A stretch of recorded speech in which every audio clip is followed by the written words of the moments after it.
Hi, I'm Carrie Schochet with Squirrel Advisors. We are an executive search firm, but we like to talk about all kinds of issues related to leadership, hiring, and the new curveballs that have been sent our way with the pandemic over the last year. I'm really excited to be here with Barbara today. And Barbara, I would love it if you could just briefly introduce yourself. Yeah, so I'm Barbara Koenig. I am an executive coach, but I have my own firm called Impact3 Leadership.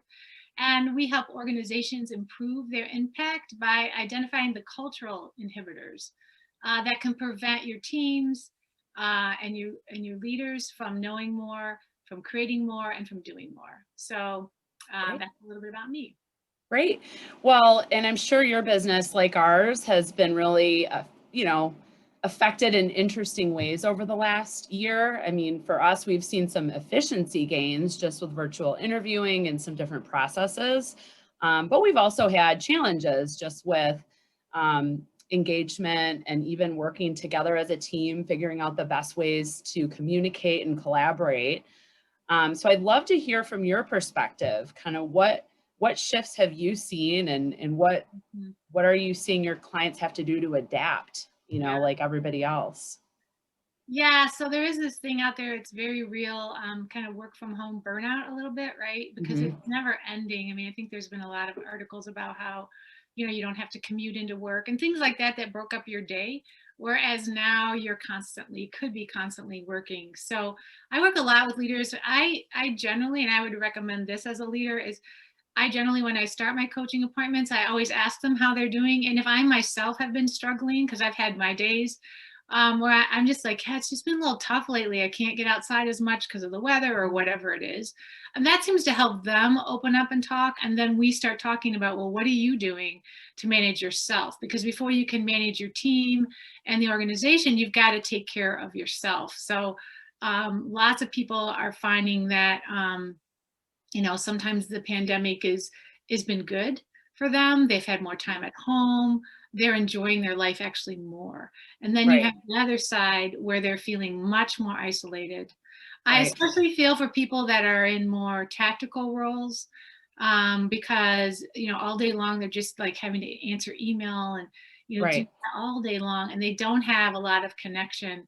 They don't get to do a lot of big picture brainstorming, and so Yeah, those folks tend to get a bit more down. So on that sense, I'm seeing a range of people yeah.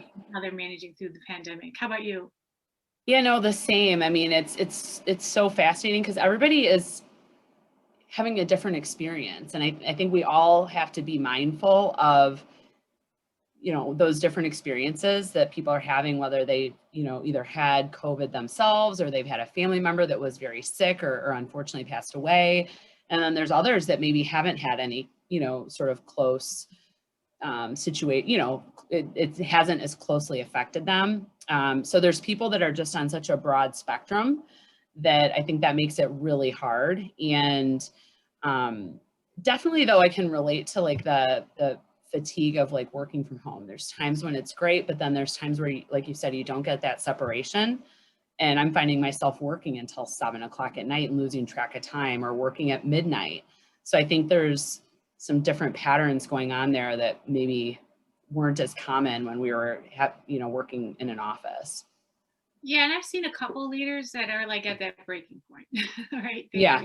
just like, I something's got to be different, and so we'll talk about that, which I would encourage leaders to do with their people that report to them. Just be real about we can't just act like nothing's going on and Hmm. asking for more spreadsheets and more plans. We do need Right. to acknowledge we're human beings, not human Right. doings, and the ones that are at the breaking point, just to share, I know one leader I was coaching, she found she to put a boundary around things is key, right? And she canceled all of her social media, like all of it, Yep. because that is can be very, and I think the research shows it actually makes you more depressed if you're on there a lot.